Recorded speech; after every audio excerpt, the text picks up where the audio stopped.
What happened to America's most beautiful neighborhood? It was meticulously planned to echo the grand boulevards of Paris, incorporate the finest European inspirations, and house some of the wealthiest families in the country. Homes that cost $30 million to construct, hidden behind massive gates, and accompanied by roaring fountains. Hi everyone, Ken here. Hit that subscribe button and let's uncover the vanished Vandeventer place. Picture St. Louis, Missouri in the spring of 1870. It is the fourth largest city in the country, and the new money pouring out of industry is looking for somewhere to live. Somewhere new, somewhere incredibly private and hidden away. What three local businessmen, Charles Peck, Napoleon Mulligan, and John McCoon, had in mind was a uniquely St. Louis solution to that problem. And to understand it, you need to meet the most influential man in the city you've probably never heard of. His name was Julius Pitzman. He was Prussian-born, a Union Army veteran, and the city's leading surveyor. And over a 50-year career, he would lay out 47 private streets in St. Louis. The genius of Pitzman's private place was simple. If the developer kept the street itself in private ownership, sold off the building lots but never the pavement, then the residents, as collective owners of the road, could write any rules they wanted. Minimum house sizes, setbacks, materials, no commerce, no subdividing, and critically, no city interference. Before zoning laws existed, before homeowner associations, Pitzman had already invented the gated community. Vandeventer Place was his masterpiece. The land had belonged to Peter Vandeventer, a Wall Street stockbroker who'd come west in the 1860s to invest in Missouri real estate. Vandeventer himself never lived on the street that bears his name. He died in 1879. By that point, Peck, Mulligan, and McCoon had bought the tract, hired Pitzman, and filed the plat in 1870. Within a year, Peck and Mulligan had built the first two houses, facing each other across the median, and the most exclusive private street in St. Louis was open for business. The layout was unrelenting in its symmetry, a boulevard running east to west for 1,100 feet between Grand Boulevard on the east and Vandeventer Avenue on the west, and down the center, a long landscape median planted with elms. On either side, 86 numbered lots faced each other, odd numbers on the north and even numbers on the south. Houses had to be brick or stone, setbacks were uniform, the street was governed by a board of trustees of residents, and any changes to the indentures required, and I'm not exaggerating here, the unanimous vote of every property owner. Unanimous. One holdout could squash any change, and frequently did. 2 decades later, in 1894, the residents added the finishing touches, a pair of ornamental entrance gates, one at each end of the street. The east gate at Grand Boulevard was designed by the architect Louis C. Mulgart. Heavy piers of bar-white granite, a wrought iron arch, and the words Vandeventer Place spelled out across the top in serif lettering. There was a matching gate at the Vandeventer Avenue end, and just inside each gate, in the parkway, stood a circular pool with a fountain at its center. Gas lamps clicked on at dusk along the median. The street was swept and watered not by the city, but by the employees of the Residents Association. Because Vandeventer Place did not technically belong to the city of St. Louis, it belonged to the people who lived there. If you walked past the East Gate in 1893, you couldn't go in. You weren't a resident, you weren't a guest. But you could stand at the iron and look down the most expensive private street west of the Mississippi. But fortunately, we aren't bound to those rules. Let's start our tour at the East Gate and head west. The first two houses on the right and left were the founders' homes, Charles Peck and Napoleon Mulligan. Both of them Grand Second Empire piles, designed in 1871 by George Ingham Barnett, who had also designed the Missouri Governor's Mansion in Jefferson City. Mulligan's house had a high mansard roof, dormer pediments, stone window surrounds, and cast iron cresting along the ridgeline. Number 16 was the David R. Francis house. His house was a Second Empire mansion by Charles K. Ramsey, built in 1880 with a 4-story corner tower, a gabled front, and elaborate cast iron above the windows. Number 21, just up the way, has one of the more colorful stories in the block. It was originally built in 1881 for Henry L. Newman, who owned the St. Louis Beef Canning Company along with a cattle operation out in Montana that supplied his packing plant. He sold it to Daniel Catlin, president of the Catlin Tobacco Company. The Catlins had grown wealthy as tobacco barons, but kept growing the fortune through vast real estate holdings across St. Louis. Daniel commissioned a $20,000 addition to the house from the prestigious Boston firm of Peabody and Stearns to turn what was originally an Italianate house into something echoing the chateauesque. Only the highest members of society were invited into the Catlin house, and that included Alice Roosevelt, daughter of President Theodore Roosevelt, who visited the family during the 1904 World's Fair. Skip ahead to number 25 on the north side. This was the John C. Orrick House, designed by George Barnett in 1880, and was praised in its day as one of the most beautiful on the street. Right across the street at number 26 lived Edward Mallinckrodt Sr., and I want to spend some time here because it's one of the few houses we have interior photographs of.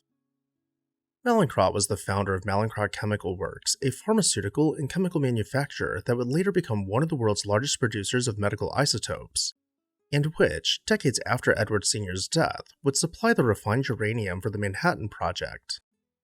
His house was built in 1880, designed by Charles Ramsay, the same architect who had built the Francis House 9 numbers down.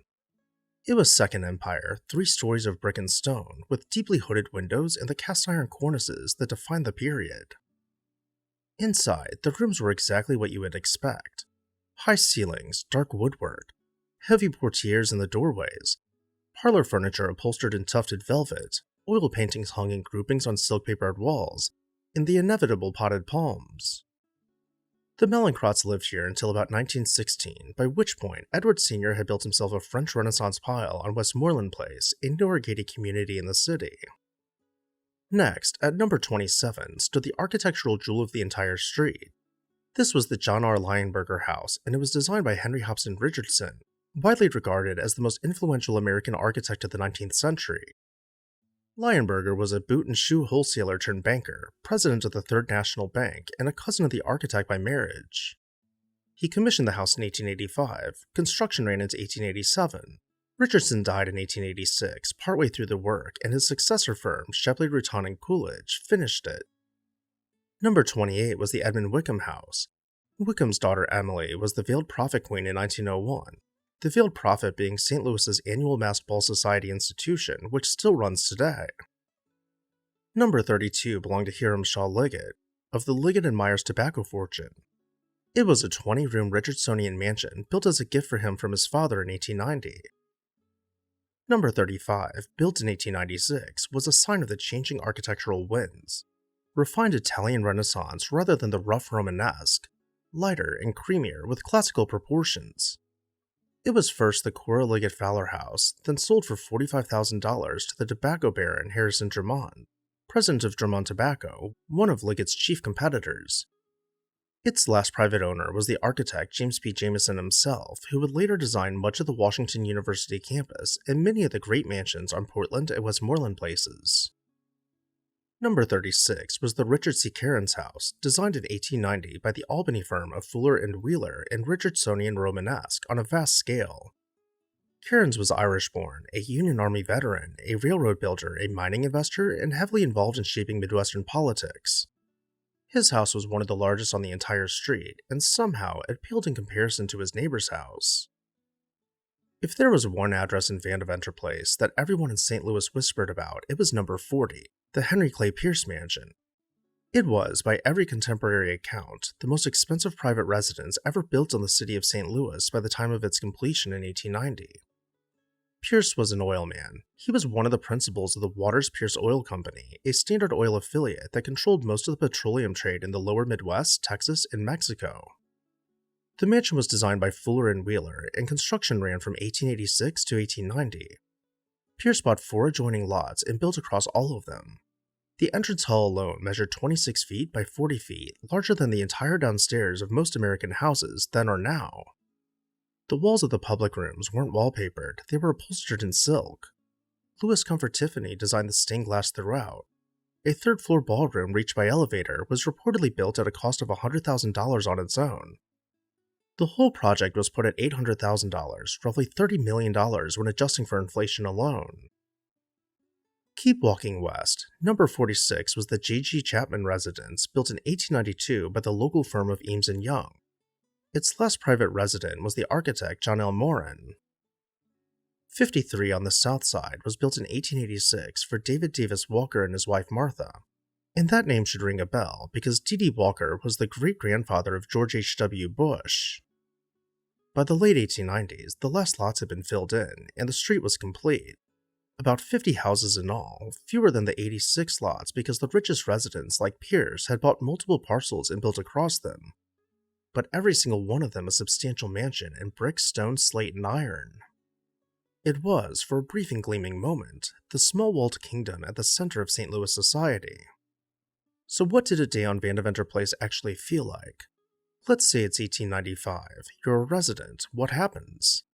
You wake up in a house with 20 rooms or more. There's no central air, of course, but there's a coal-fired furnace in the basement that runs hot water through cast-iron radiators, fed every morning by a servant. Your milk arrives in a glass bottle on the back stoop, dropped off by a man whose pony cart enters through a service alley.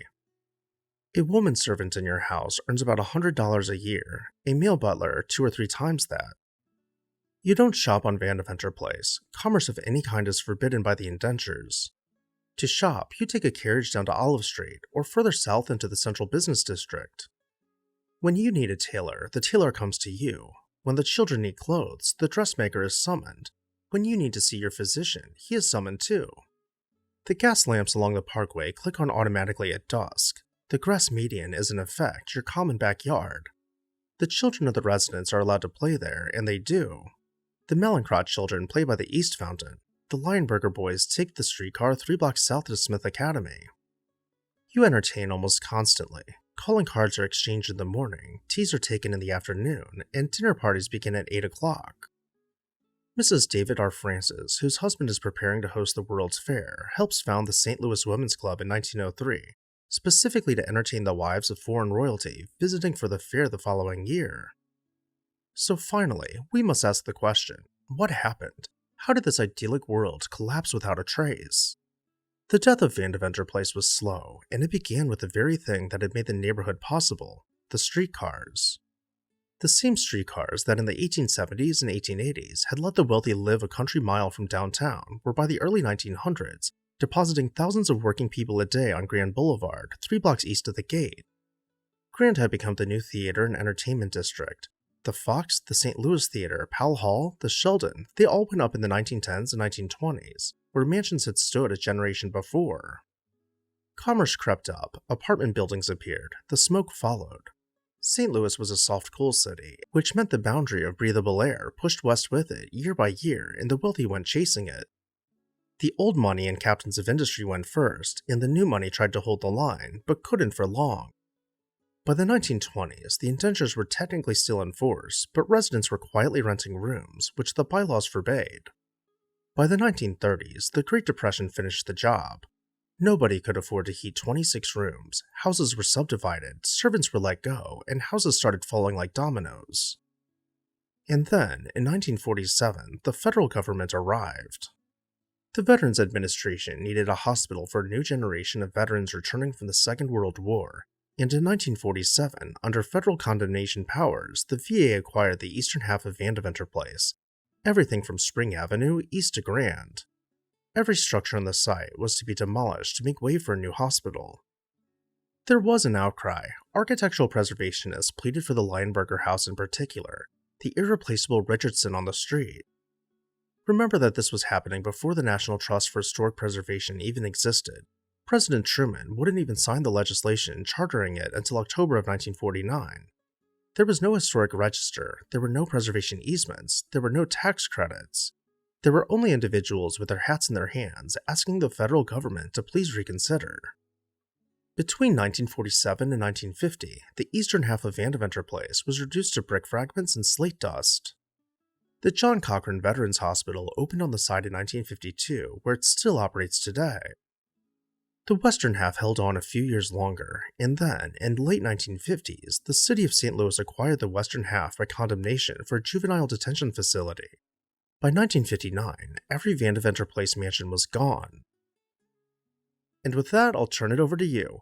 What did you think about this forgotten neighborhood? Did you have a favorite house? Let me know down below in the comments section. I'd also like to say a special thank you to our members for making this video possible. If you would like to help fund the research and production of these videos, join the membership program today. As always, thank you all for watching, and I'll see you next time on This House.